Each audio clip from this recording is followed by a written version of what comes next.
السلام عليكم، اهلا بكم معايا في فيديو جديد. النهارده ان شاء الله هقول لكم على تفريز البسله بدون اي افتكاسات. الطريقه اللي انا دايما معتمداها في اي نوع خضروات وبشيلها في الفريزر وبتقعد معايا والله العظيم من السنه للسنه. تفريز البسله واحنا دلوقتي داخلين على شهر رمضان، وكل سنه وانتم طيبين. وناس كتيره جدا بتخزن البسله.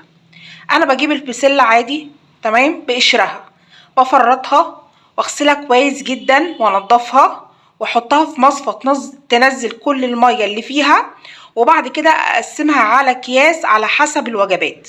انت بقى حابه تحطي معاها جزر حطي، انما انا دايما بحب افرز البسله ولما اجي اطبخها احط معاها الجزر فريش، ما بحبش اخزن او افرز الجزر. بعمل الوجبات على قد الطبخه، على قد ما انا بعمل الكيس، الكميه اللي بحطها في الكيس على قد ما انا هطبخ اليوم. تمام. اي نوع خضار عندي، باميه، فاصوليا، اي نوع خضار، سبانخ، اي نوع خضار بعمله بالطريقه دي يا جماعه. زي ما هي بنضف الخضره كويس او الخضار اللي انا هفرزه كويس جدا واغسله كويس جدا واحطه في مصفى يتصفي كل الميه اللي فيه، واحطه في كيس واحطه في الفريزر. وقبل ما يعني ساعة وقت الاستخدام بطلعه من الفريزر على طول على الصلصه، بيكون اكنه لسه فريش. وعامله الباميه بالطريقه دي برضو وتقريبا صورتها معاكم على القناه.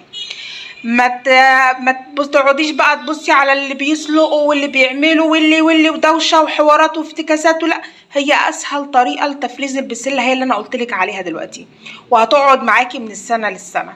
وكل سنه وانتم طيبين، واشوفكم في فيديو جديد ان شاء الله، والسلام عليكم.